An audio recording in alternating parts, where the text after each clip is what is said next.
The gym was buzzing with energy. Young fighters moved with urgency, their gloves pounding against heavy bags and mitts. Trainers shouted combinations and corrections. The floor trembled with footwork drills, but none of them knew what was about to happen. The front door creaked open. A figure stepped in, tall, broad, wearing a worn hoodie with the hood drawn tightly over his head. He carried a duffel bag and moved like a man who had walked through storms, quiet, focused. No one recognized him. "Who's the grandpa?" a young fighter mumbled, smirking. The stranger didn't respond.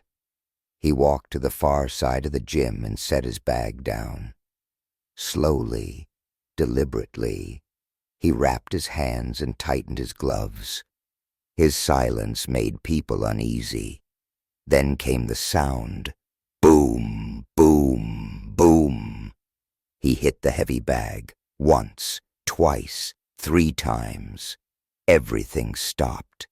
Every punch landed with a frightening thud. Trainers turned, fighters paused. The rhythm of the gym broke under the sheer force of this man's strikes. Some of the fighters exchanged glances. The sound was too clean, too sharp, too practiced. One young boxer leaned over to his friend. "Who is that guy?" "No clue," the friend whispered, eyes locked on the stranger. "But I'm not getting in the ring with him." In the main ring, the gym's rising star, a cocky, undefeated young champion, had just finished dropping another challenger with ease. He strutted around the ring, throwing playful jabs at the air, mocking applause from a few fans watching. "Is that all you got?" he barked. "I need real competition." His trainer leaned against the ropes. "Next up," he called.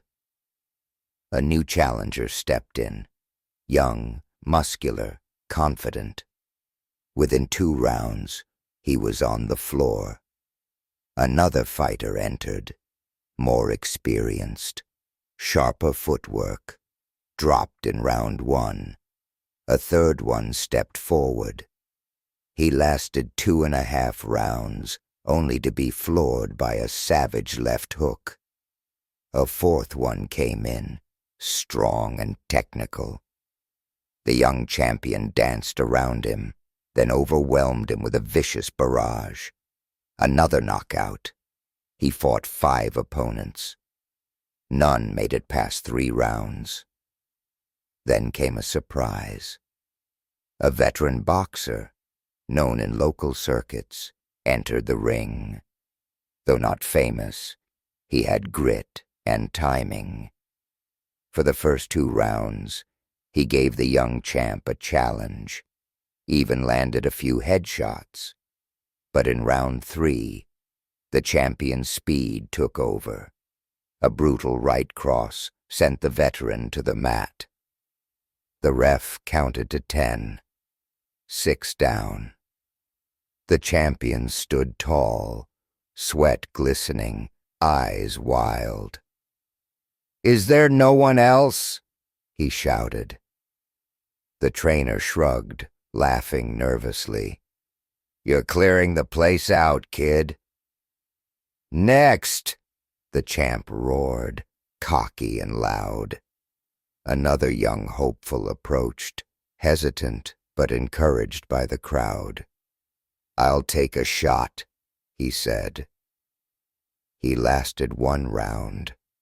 That was number 7. Now the gym was fully focused on the ring. Phones were out. Live streams were active. Whispers of the young champion's dominance were spreading online. Still, no one suspected what was coming next. A slow, deliberate voice echoed from the back of the room. "I'll go." The crowd turned. The old man with the hoodie stepped forward. The young boxer laughed. "You serious? You even old enough to climb into the ring?" Laughter erupted.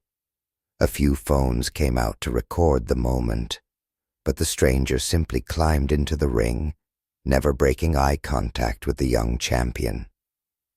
"Hold up," the champion's coach said, stepping in. "You got a license, old man? You think this is a movie?" The man didn't reply. He reached into his bag and handed over a folded document. The coach opened it, his face drained of color. "Is this real?" he whispered. The stranger pulled back his hood. Gasps filled the room. It was unmistakable. The face, the glare, the legend. Mike Tyson. A kid dropped his phone. Another live streamed. "Tyson's here. Iron Mike's in our gym." Within minutes, the video exploded online. Millions tuned in. 3 million, 10 million, 38 million. But inside the gym, you could hear a pin drop. One of the trainers whispered, "What's he doing here?" "He's not here to watch," said the gym manager. "He came to remind the world who he is." Gong. Round 1. The young champ came out swinging, confident from his earlier victories. He circled fast, throwing flurries. Tyson absorbed the first few jabs like breeze against stone. He stepped forward, unleashed a heavy right hook that caught the champ off balance. Murmurs grew in the crowd. Tyson's eyes locked on. Every step was measured, his rhythm ancient and precise. The champ hit a combination to the body, then stepped back. Tyson didn't chase. He stalked. The bell rang. Round 2. The champ's corner was tense. He looked across the ring with a forced smirk. "I got this. I just have to move faster." He charged, landed a solid shot to Tyson's ribs. Tyson grunted, not in pain, but in recognition. A real fight. Then came Tyson's retaliation. A jab, a cross, a hook, then a thunderous uppercut. The champ's head snapped back. He stumbled into the ropes. The crowd screamed. Phones everywhere. The live stream surged past 47 million. The champ made it to his corner, dazed. His coach whispered, "You're not fighting a man. You're fighting a myth." Round 3. Tyson stood calmly, his breathing slow, his guard high.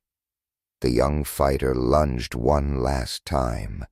Tyson slipped it and unleashed fury. Left hook, right to the ribs, another hook, uppercut, then a final overhand right. The young champ flew backward and collapsed. Referee dropped to count. 1, 2, 3, 8, 9, 10. Knockout. Pandemonium. The gym erupted.